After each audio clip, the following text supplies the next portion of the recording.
3 MLC స్థానాల ఎన్నికల counting ప్రారంభమైంది. ఉమ్మడి కృష్ణా, గుంటూరు స్థానానికి ఆలపాటి రాజా, కెఎస్ లక్ష్మణరావు మధ్య హోరాహోరీగా పోరు సాగడంతో ఫలితాలపై సర్వత్రా ఆసక్తి నెలకొంది. మరింత సమాచారాన్ని మా ప్రతినిధి చంద్రశేఖర్ ప్రత్యక్ష ప్రసారం ద్వారా అందిస్తారు.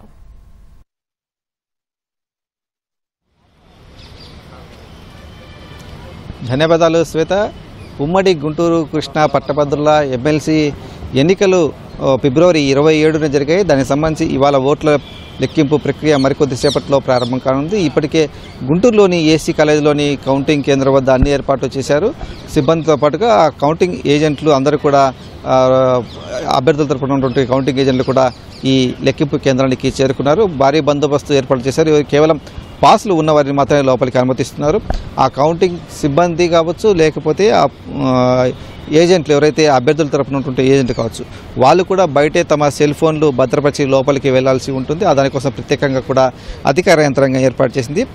గుంటూరు జిల్లా కలెక్టర్ అలాగే ఈ ఎన్నికలకు సంబంధించి రిటర్నింగ్ అధికారి ఉన్నటువంటి నాగలక్ష్మి ఇప్పటికే కౌంటింగ్ కేంద్రానికి చేరుకొని అన్ని ఏర్పాట్లు కూడా పర్యవేక్షించి అన్ని సజావుగా ఉన్నాయో లేదని చెప్పేసి తనిఖీ చేశారు. అలాగే సిబ్బందికి కూడా తగిన సూచనలు ఇచ్చారు. సాధారణ ఎన్నికలతో పోలిస్తే వీటికి సంబంధించినటువంటి ఓట్ల లెక్కింపు ప్రక్రియ కొంత విభిన్నంగా ఉంటుంది కాబట్టి తగిన జాగ్రత్తలు తీసుకుని లెక్కింపు చేయాలని చెప్పేసి కూడా కలెక్టర్ స్పష్టంగా ఆదేశించారు. దీనికి సంబంధించి ఇప్పటికే సిబ్బందికి కూడా తగిన శిక్షణ కూడా ఇచ్చారు. మొత్తం 750 మంది వరకు సిబ్బంది ఈ కౌంటింగ్ విధుల్లో పాల్గొన్నారు. మొత్తం 3 షిఫ్టుల్లో వీరందరూ కూడా పనిచేస్తారని చెప్పేసి అధికారులు చెప్తున్నారు. ఎందుకంటే ఓట్ల లెక్కింపు ప్రక్రియ 2 నుంచి 3 రోజుల పాటు జరిగేటువంటి అవకాశం ఉంది కాబట్టి సిబ్బంది అలసిపోకుండా వారిని 3 షిఫ్టుల్లో పనిచేసే విధంగా పని విభజన చేశారు. దానికి తగ్గట్టుగా మొదటి షిఫ్ట్లో ఉన్నటువంటి కౌంటింగ్ సిబ్బంది ఎవరైతే ఉన్నారో వారందరూ వచ్చేసి ఇవాళ ఓట్ల లెక్కింపు ప్రక్రియకు సంబంధించి తమ కార్యాచరణ ప్రారంభించారు.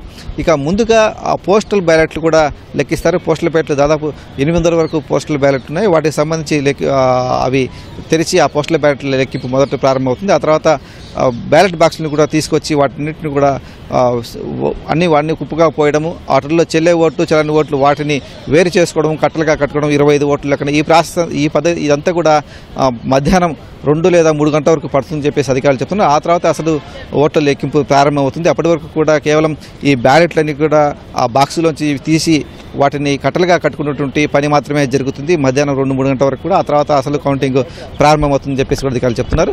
దీనికి సంబంధించి ఫలితాలు వచ్చేందుకు కూడా ఇవాళ అర్ధరాత్రి తొలి విడత ఫలితం అంటే మొదటి రౌండ్ కావచ్చు, వాటికి సంబంధించి ఎవరు ఆధిక్యంలో ఉన్నటువంటి ఒక ఫలితం వచ్చేదానికి ఇవాళ రాత్రి లేదా అర్ధరాత్రి వరకు పడుతుందని చెప్పేసి కూడా అధికారులు అంచనా వేస్తున్నారు. అందుకు తగ్గట్టుగానే తమ అన్ని రకాల ఏర్పాటు కూడా చేసినట్టుగా చెప్తున్నారు. ప్రధానంగా ఎన్నికల్లో 25 మంది అభ్యర్థులు పోటీ చేస్తున్నప్పటికీ కూటమి నుంచి పోటీ చేస్తున్నటువంటి ఆలపాటి రాజేంద్ర ప్రసాద్, పీడీఎఫ్ తరఫున పోటీ చేస్తున్నటువంటి సిట్టింగ్ ఎమ్మెల్సీ కెఎస్ లక్ష్మణరావు మధ్య ప్రధాన పోటీ ఉంది. ఈసారి ఎన్నికల్లో అత్యధిక పోలింగ్ పర్సెంటేజ్ కూడా నమోదైంది.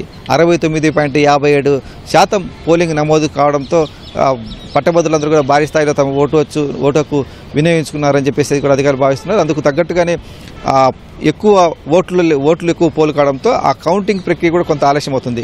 గత ఎన్నికలతో పోస్తే కేవలం అప్పుడు 2,50,000 మంది మాత్రం ఓటర్లు ఉండేవారు. ఈసారి 3,50,000కు ఓటర్లు పెరిగారు.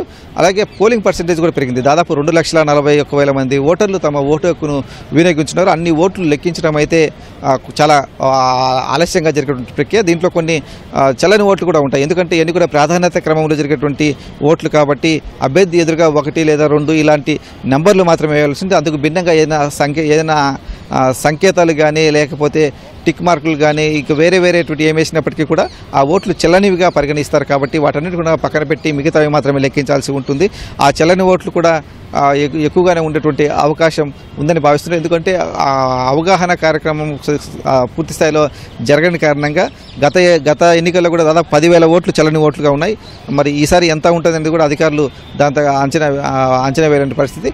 మొత్తం మీద 2,41,000 ఓట్లు లెక్కించాల్సినటువంటి పరిస్థితుల్లో ఈ ప్రక్రియ అంతా కూడా ఆలస్యంగా జరుగుతుంది కాబట్టి అందుకు తగినట్టుగానే ఆ సిబ్బందిని అందరూ కూడా ప్రిపేర్ చేసి పెట్టామని చెప్పేసి అధికారులు చెప్తున్నారు. ఇప్పటికే ఆ పీడీఎఫ్ తరఫున పోటీ చేస్తున్నటువంటి అభ్యర్థి కెఎస్ లక్ష్మణరావు కౌంటింగ్ కేంద్రానికి చేరుకున్నారు. అలాగే ఆలపాటి రాజాకు సంబంధించినటువంటి ఆ పోలింగ్ ఏజెంట్ కావచ్చు, ఆయన ఎలక్షన్ ఏజెంట్లు వారందరూ కూడా కౌంటింగ్ హాల్లో సిద్ధంగా ఉన్నారు. కొద్దిసేపట్లోనే ఈ కౌంటింగ్ ప్రక్రియ ప్రారంభంగా ఉంది. ఇప్పటికే ఆ బ్యాలెట్ బాక్సులు స్ట్రాంగ్ రూమ్ నుంచి వాటిని కూడా తీసుకొచ్చి కౌంటింగ్ హాల్లోకి తీసుకొచ్చారు. వాటిని కూడా వేరు చేసేటువంటి ప్రక్రియ కొద్దిసేపటి క్రితమే ప్రారంభించారు. మధ్యాహ్నం తర్వాత మాత్రమే అసలు కౌంటింగ్ ప్రక్రియ ప్రారంభమవుతుంది అధికారులు చెప్తున్నారు. ఇది ఉమ్మడి గుంటూరు కృష్ణా జిల్లాల పట్టభద్రుల ఎమ్మెల్సీ ఎన్నికల కౌంటింగ్ సంబంధించినటువంటి తాజా సమాచారం. కెమెరామెన్ కేశవ్తో పూర్ణ చంద్రశేఖర్, ఈటీవీ న్యూస్, గుంటూరు.